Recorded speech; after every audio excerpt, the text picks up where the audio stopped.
कृष्णाय वासुदेवाय हरये परमात्मने प्रणतक्लेशनाशाय गोविंदाय नमो नमः।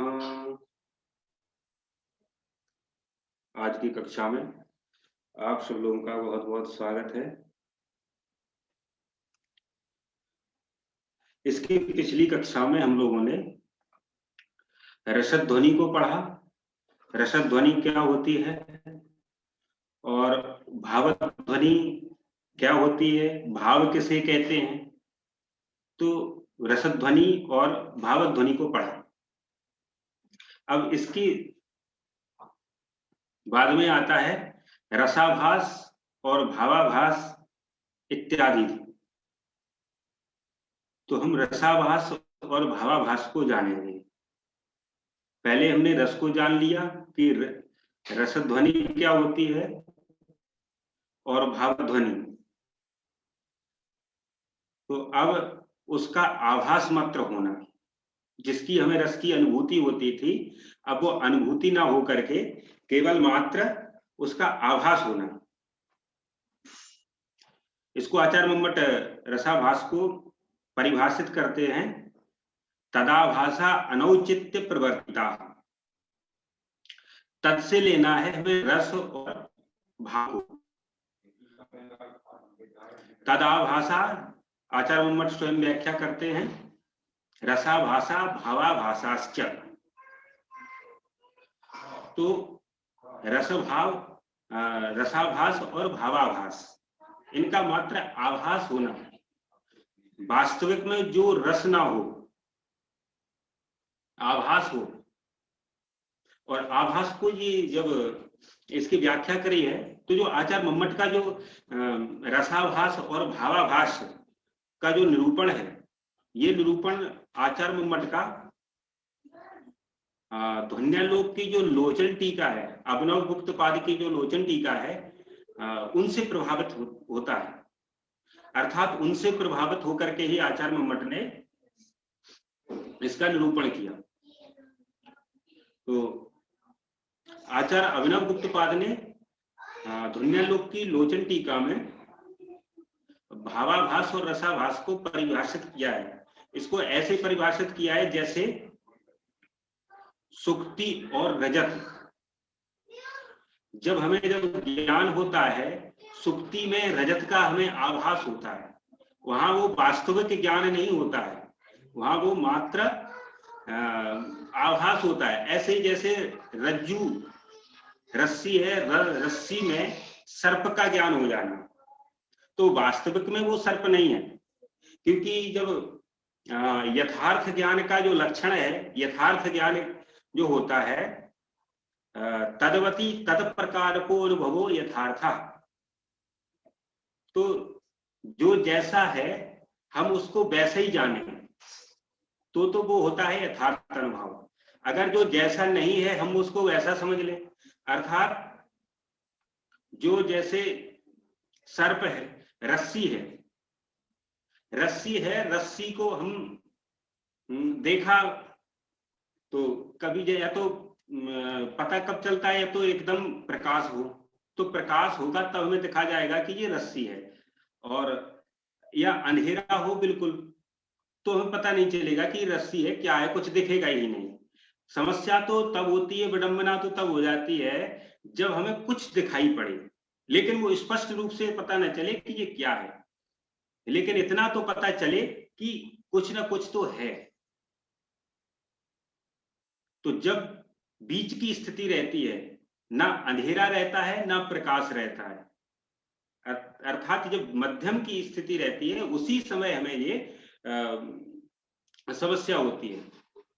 जब कोई देखता है, रस्सी को देखता है, रस्सी को कोई ज्यादा प्रकाश नहीं है, धुंधला सा है, धुंधले में रस्सी किसी ने देखी, रस्सी को सर्प समझ गया कि ये सर्प है, लेकिन वो वास्तविक में सर्प नहीं है, वो केवल उसमें सर्प का आभास हो रहा है। ऐसे ही जो जैसे रस्सी में सर्प का हमें आभास होता है, सुक्ति में रजत का जो हमें आभास होता है, तद्वत इसको समझना है। तद्वत हमें इसको ऐसे ही समझना है कि जो रसाभास और भावाभास, वेदांत सार अगर आप लोग पढ़े होंगे तो वेदांत सार में बहुत अच्छी तरह से आता है, और अगर आप तर्क संग्रह भी पढ़े होंगे तो तर्क संग्रह में भी बहुत अच्छी तरह से आपको सीधा समझना है, इसको ज्यादा उसमें नहीं जाना है, केवल इतना समझना है आभास को कि जो जैसा नहीं है हम वैसा समझ लेते हैं। जैसे सर्प है तो रस्सी है तो रस्सी सर्प नहीं है, तो हम रस्सी को सर्प समझ लेते हैं, तो यही आभास है। अब जहां रस ना हो, अर्थात जहां रस ना हो हम उसको रस समझ लें तो वहां वो होगा रसाभास, और जहां भाव नहीं है और हम उसको भाव समझ लें तो वो होगा भावाभास। तो इसको आभास मुझे लगता है आप समझ गए होंगे। तो आचार्य मम्मट कहते हैं तदाभाषा अनौचित्य प्रवर्तिता, तद से लेना है रस और भाव। तो रस का आभास जो होता है कब होता है रसाभास भावाभास, जब अनौचित्य प्रवर्तिता, अर्थात जो अनुचित रूप से जब रत्यादि प्रवर्तित हो, अनुचित रूप से रति प्रवर्तित हो, अनुचित रूप से हास्य प्रवर्तित हो, अनुचित रूप से शोक प्रवर्तित हो। जब अनुचित रूप से शोक का हमें शोक की अनुभूति होगी तब वो शोक आभास हो जाएगा, अर्थात वो रसाभास हो जाएगा। रति जो है, रति श्रृंगार रस का स्थायी भाव है, तो जब हमें रति की उचित रूप से, जो रति उचित है उसकी जब हमें अनुभूति होती है तब वो रस संज्ञा को प्राप्त करती है रति। और जब वही रति अनुचित रूप से अगर प्रवर्तित हो, अनुचित रूप से कैसे, तो अनुचित रूप से ऐसी होती है कि जो पत्नी विषयक रति है, पत्नी विषयक जो श्रृंगार है, अगर वो हो तब तो कोई बात नहीं है, तब तो वो रस है। और अगर पत्नी विषयक नहीं है पर स्त्री विषयक है किसी का, तब तो वो गलत है, तो अनुचित है। तो वही जो है अनौचित है, वही अनुचित रूप से जब प्रवर्तित होता है तब उसको रसाभास भावाभास, ऐसे ही भाव को भी हम ले सकते हैं।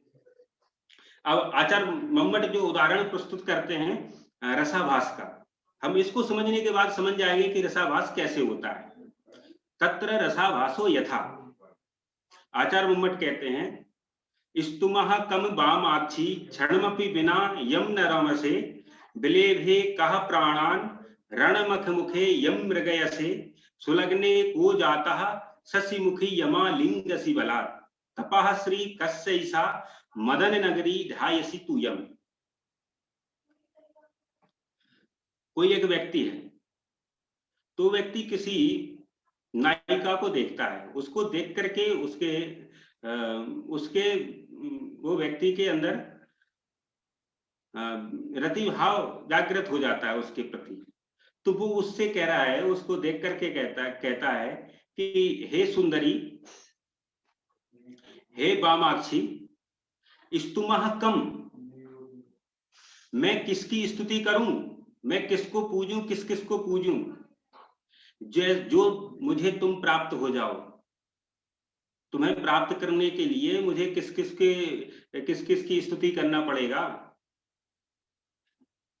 मुझे उसका नाम तो बता दो कि वो कौन है। क्षणमपि विना यम न रमसे, जिसके बिना तुम एक क्षण भी स्थिर नहीं रह रही हो, अर्थात उसको किसको खोज रही हो तुम, वो कौन है। तो और बिलेभे का प्राणान रणमख मुखे यम मृगयसे, अरे उसने ऐसे रण रूपी यज्ञ में उसने अपने प्राणों की आहुति जो दी है, वो ऐसा कौन सा व्यक्ति है जिसको तुम खोज रही हो, उसका मुझे परिचय तो बता दो। सुलग्ने को जाता, हे शशिमुखी, ऐसा कौन सा वो है जो सुंदर लग्न में जिसने जन्म लिया है, यमालिंगसी बलात्, जिसको तुम बलपूर्वक हठपूर्वक आलिंगन करती हो, वो ऐसा कौन सा व्यक्ति है, उसका मुझे परिचय बता दो। और तपः श्री कस्यैषा मदन नगरी ध्यायसी तू यम, हे मदन नगरी, मदन नगरी, हे काम की राजधानी, तुम जिसका ध्यान कर रही हो ऐसा वो कौन सा तपस्वी है जिसके तुम ध्यान में लगी हो। तो इससे आचार्य मुम्मट कहते हैं, अत्र अनेक कामुक विषयम अभिलाषम तस्याः स्तुमः इत्यादि अनुगतम बहुव्यापारोपादानम विनक्ति। आचार्य मुम्मट कहते हैं कि जो ये व्यक्ति कह रहा है तो इसका अनेक कामुक विषय अभिलाष प्रकट होता है। इससे प्रकट होता है कि ये जो नायिका है, ये नायिका किसी एक से ही प्रेम नहीं करती है, इसके जाने कितने प्रेमी हैं। इतना कहने से जब वो यहीं से कह रहा है कि मैं किस किस की स्तुति करूं, स्तुमः कम, हे वामाक्षी मैं किसकी स्तुति करूं, और जिसके बिना तुम क्षणमपि नहीं रहती हो, एक क्षण भी स्थिर नहीं रहती हो, वो कौन सा व्यक्ति है। और ऐसा वो कौन सा व्यक्ति है जिसने रण रूपी यज्ञ में अपने प्राणों की आहुति दी है। और ऐसा वो कौन सा व्यक्ति है जो सुंदर लग्न में जिसने जन्म लिया है, जिसको तुम बलपूर्वक आलिंगन करोगी। तो इससे पता लगता है कि ये जो इसके अंदर जो ये भाव जागृत हो रहे हैं उसके प्रति जो इसका जो रति है, तो ये रति जो है अनुचित है,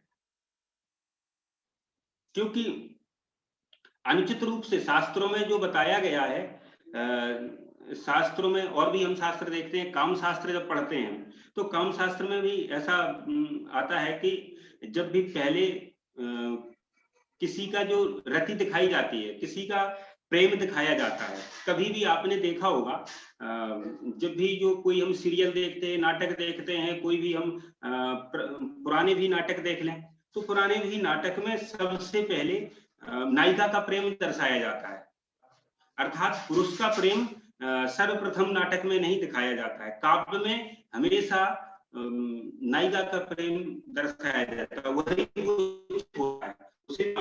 अगर पुरुष का प्रेम दिखा दिया जाए तो वो अनुचित हो जाता है, वही अनौचित्य है।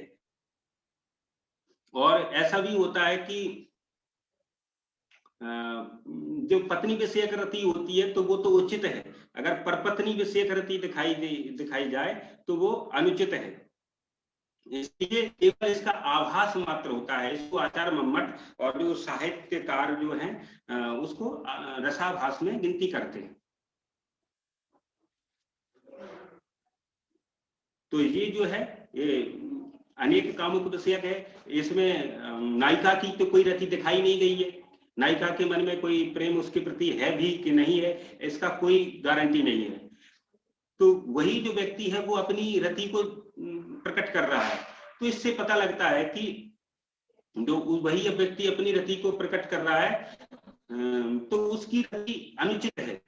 जब उसके नायिका के मन में कोई प्रेम ही नहीं है इसके प्रति, तो ये तो अनुचित ही मानना पड़ेगा। इसलिए ये रसाभास का आचार्य मम्मट ने उदाहरण दिया। और जो अनुचित में वो भी आता है कि जब एक कोई नायिका है, अगर कोई नायिका एक पुरुष से ही प्रेम करती है तब तो वो उचित है। अगर वो अनेक पुरुषों के प्रति उसका प्रेम हो जहां पे अनुभव में आएगा तो वो अनुचित ही माना जाएगा। इसलिए इसमें दिखाया गया कि नायिका के नायिका के कई प्रेमी हैं, तो ये भी अनुचित है। अब उदाहरण आचार्य मम्मट देते हैं भावाभास का। अभी तो रसाभास कैसे होता है, रसाभास का दिया। अब आगे चल करके आचार्य मम्मट भावाभास का देंगे कि भावाभास कैसे होता है। भावाभासो यथा राका सुधाकर मुखी तरलायताक्षी सा स्मेर यौवन तरंगित भ्रमांगी तत्किं करोमि विदधे कथमत्र मैत्रीं तत्स्वीकृति व्यतिकरे का इवाभ्युपायः। तो यहाँ पे जो दर्शाया गया है, यहाँ पे जो रावण है, तो रावण है, रावण सीता जी का, जगत जननी माता सीता का हरण करके जब रावण अपनी लंकापुरी में ले जाता है और वो सीता जी को जब एक अशोक वाटिका में वृक्ष के नीचे बैठा देता है और वहां पे सीता जी बैठी रहती हैं, तो उनके पास जाता है, रावण जाता है, उनसे अपना प्रसंग रखता है, उनसे अपने प्रेम प्रसंग रखता है। तो वही जो रावण है तो रात दिन उनके बारे में सोचता रहता है कि मुझे ये सीता कब प्रेम करेगी, कब मेरी हो पाएगी, ऐसा ये देखता है रावण, ऐसे सपने देखता रहता है, सोचता रहता है। तो वही जो रावण की उक्ति है, वो रावण कह रहा है, राका सुधाकर मुखी तरलाय ताक्षी। अरे जो पूर्ण मुखी के, जो पूर्ण चंद्रमा होता है, पूर्ण चंद्रमा के समान मुख वाली जो सीता, तरलाय ताक्षी, जिसके बड़े बड़े आयत वाले चंचल जो नेत्र हैं, ऐसे नेत्रों वाली जो सीता, सा स्मेर यौवन तरंगित विभ्रमांगी, और जो अभिनव यौवन से तरंगित और उसके जो हाव भाव हैं, हाव भाव से युक्त, तो इसके जो अंग हैं वो सुशोभित हो रहे हैं। एक तो इसका यौवन है, नव यौवन है, और इसके जो हाव भाव विलास इत्यादि हैं उससे इसका अंग है तो सुशोभित हो रहा है। तत्किम करोमि विदधे कथमत्र में, ऐसा क्या करूं कि जिससे मेरी सीता जी के साथ में मित्रता हो जाए, ऐसा क्या कौन सा उपाय मैं करूं जिससे उनके साथ में मेरी मित्रता हो जाए। ऐसा तत्स्वीकृति व्यतिकरे का युगाभ उपाय। अरे वो ऐसा कौन सा उपाय है जिसको मैं करूं तब मुझे वो स्वीकार कर ले सीता। तो ये रावण कह रहा है। तो ये जो रावण कह रहा है, तो वो सीता तो जो पत्नी है वो श्री राम की है, लेकिन जो रावण है, तो रावण का अगर जो प्रेम अगर दर्शाया जाता, मंदोदरी के प्रति दर्शाया जाता, तब तो उसका उचित था। लेकिन वो सीता जी के प्रति इसका जो भाव है, तो इसका जो सीता जी के प्रति है तो वो अनुचित ही है। इसलिए इसको हम क्या मानेंगे, इसको हम भाव ही मानेंगे। तो ये जो भाव है और भाव ही इसका जो अनुचित है, उचित नहीं है, क्योंकि रति तब होती है जब दोनों के प्रति प्रेम हो। तो दोनों के प्रति प्रेम है नहीं, यही रावण अपने ही सोच रहा है। और जो पत्नी से जो इतर जो भी रति होती है उसको सबको भाव कहते हैं। रतिर देवादि विषया व्यभिचारी तथान्विता भावा प्रोक्ता। जो देवादि विषय रति है, देवता इत्यादि विषय जो रति होती है, तो वो उसको तो भाव कहते हैं, वो भाव के अंतर्गत आती है। और जो व्यभिचारी होता है, व्यंजित व्यभिचारी, उसको भाव की कोटि में रखा गया है। तो ये भाव ही है, अनुचित ही है। यहाँ कह रहे हैं, यहाँ जो अब इसको हम भाव कैसे मानेंगे कि ये भाव है, तो यहाँ पे आचार्य मम्मट कहते हैं, अत्र चिंता अनौचित्य प्रवर्तिता। इसमें जो है मुख्य रूप से अनुभव हो रहा है, किस चीज का हो रहा है, इसमें रति का अनुभव नहीं हो रहा है। इसमें जो है व्यभिचारी भाव, एक चिंता नाम का व्यभिचारी है, तो चिंता नाम का व्यभिचारी यहाँ प्रधान रूप से अनुभव में आ रहा है। यहाँ जब हम पूरे श्लोक को पढ़ते हैं, पूरे काव्य को देखते हैं, उसमें केवल रावण को चिंता सता रही है, चिंता ही चमत्कृति दे रही है। यहाँ पे रावण सोच रहा है, चिंतन कर रहा है। राता सुधाकर मुखी तरलाय ताक्षी, रे वो पूर्ण मुख चंद्रमा के समान मुख वाली सीता, और बड़े बड़े चंचल आयत नेत्रों वाली सीता, और जिसका जो शरीर यौवन शरीर है, जो भाव भाव विभ्रमों से जो सुशोभित हो रहा है, तो ऐसा मैं कौन सा उपाय करूं कि वो मुझे प्राप्त हो जाए। तो अंदर इसको पढ़कर के ही हमें लग रहा है कि वो चिंता कर रहा है, वो सोच रहा है कुछ। जब ऐसा होता है तो वो चिंतन है, तो वही वो चिंता है, यह प्रमुख रूप से सहृदयों को आनंद दे रही है। जो दर्शक लोग हैं वो इसी को देख करके वो आनंदित होते हैं। और ये अनुचित रूप से प्रवर्तित हो रही है चिंता। ये चिंता करना रावण के लिए उचित नहीं है, अनौचित है। क्योंकि हमारे शास्त्र में कहा गया है मातृवत परदारेषु परद्रव्येषु लोष्टवत। जो पुरुष पर स्त्री को माता के रूप में देखे और पर द्रव्य दूसरे का धन जो है उसको मिट्टी के समान देखे। धन पराय विषय विष भारी, ये भी हमारे जो कि जो धन दूसरे का धन होता है वो विष से भी बड़ा विष होता है, और जननी समझा नहीं पर नारी। तो ये इसके रावण के लिए अनुचित ही है। इसलिए ये जो चिंता जो व्यभिचारी भाव आ रहा है ये उचित नहीं है। और हमारा जो आचार्य मम्मट का लक्षण था आप घटा भी सकते हैं कि रतिर्देवादि विषया, जो उन्होंने आचार्य मम्मट ने कहा था रतिर्देवादि विषया व्यभिचारी था, और वो व्यभिचारी जो व्यंजित व्यभिचारी, तो यहाँ व्यभिचारी वही चिंता व्यभिचारी है, वो व्यंग के द्वारा हमें अनुभूति में आ रहा है। इसलिए ये आचार्य मम्मट कहते हैं यत्र चिंता अनौचित प्रवर्तिता एवं अन्य भी उदाहरण। इस प्रकार से अन्य भी उदाहरण है, उनको भी हमें समझ लेना चाहिए।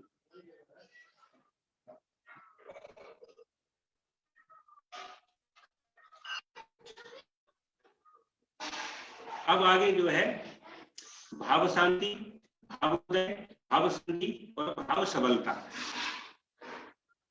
इनको हम देखेंगे।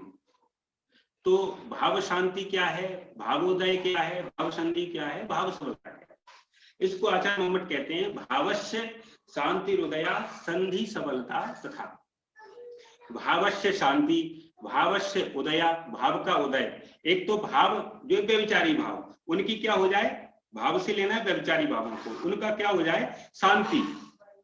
कोई व्यभिचारी भाव उठे पहले तो, और उठ करके व्यभिचारी भाव शांत हो जाए।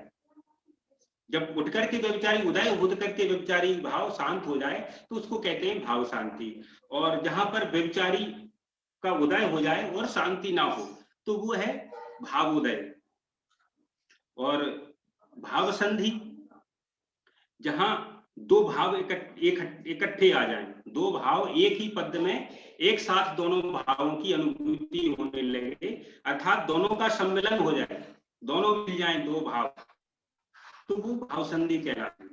और भाव सबलता, जो भाव सबलता होती है अर्थात अनेक भाव आ जाएं, उसमें ऐसे भाव आ जाएं एक भाव का उदय हो, दूसरा भाव का उदय हो तो वो पहले वाला है वो दब जाए, और उसको दबा करके फिर तीसरा उत्पन्न हो जाए, जब तीसरा उत्पन्न हो तो वो दब जाए।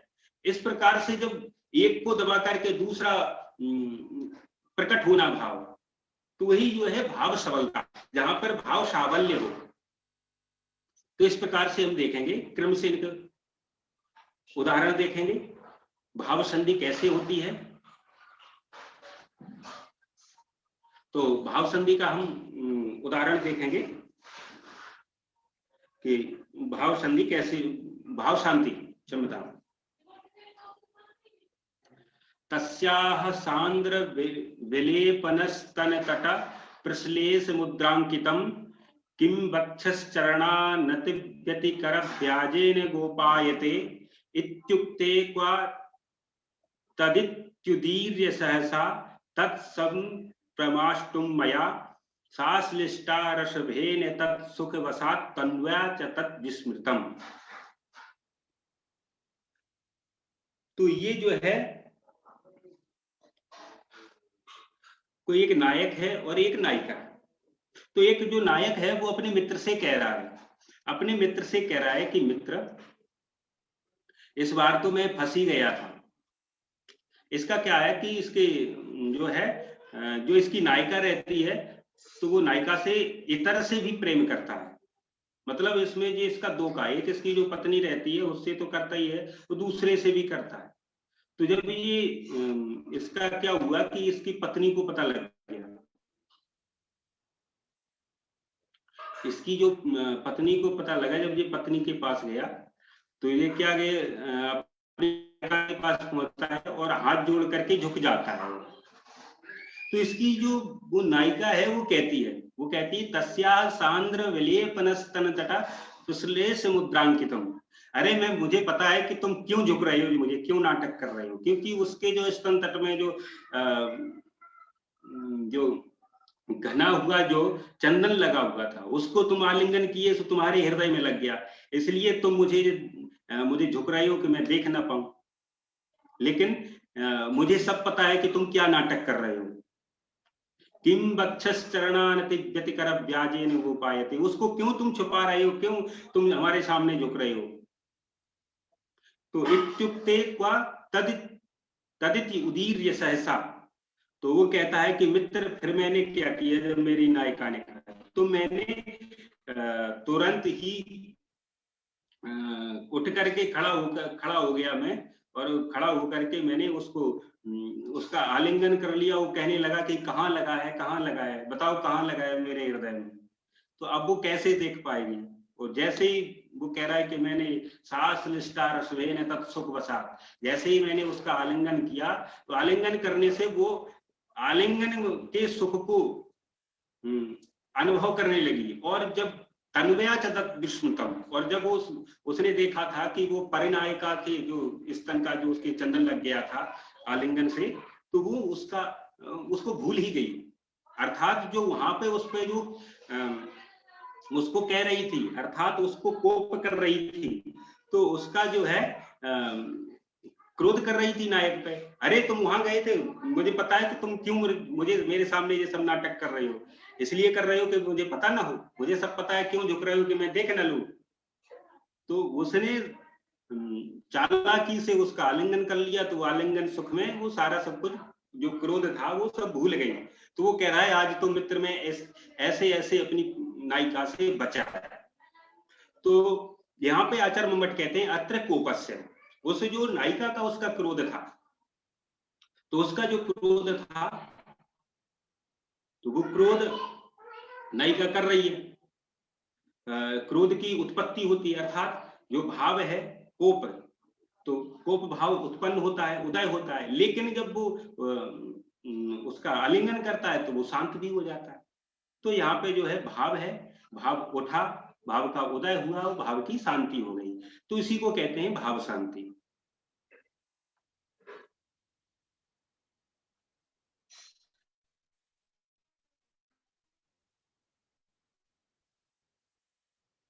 अब ये है भावोदय।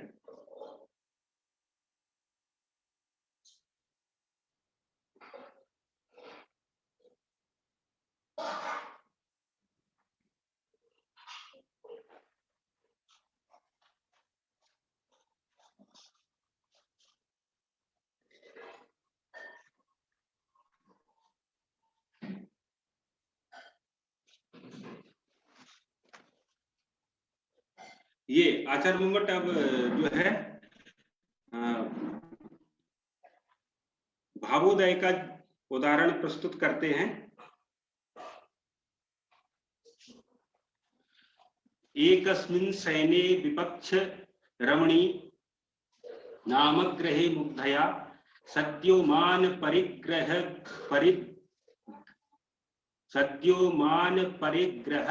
लपितया चाटूनि कुर्वन्नपि आवेगादवधीरितः प्रियतमस्तूष्णी स्थितस्तक्षणं मा भूत् सुप्त इवेत्य मंदवलितग्रीवं पुनर्वीक्षितः।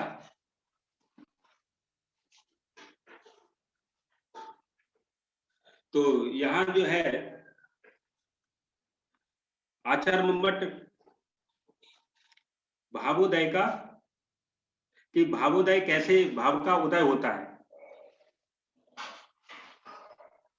एक जो नायक है वो नायक अपनी नायिका के साथ एक ही सैया पर लेटा हुआ है, और एक ही सैया पे वो लेटा है।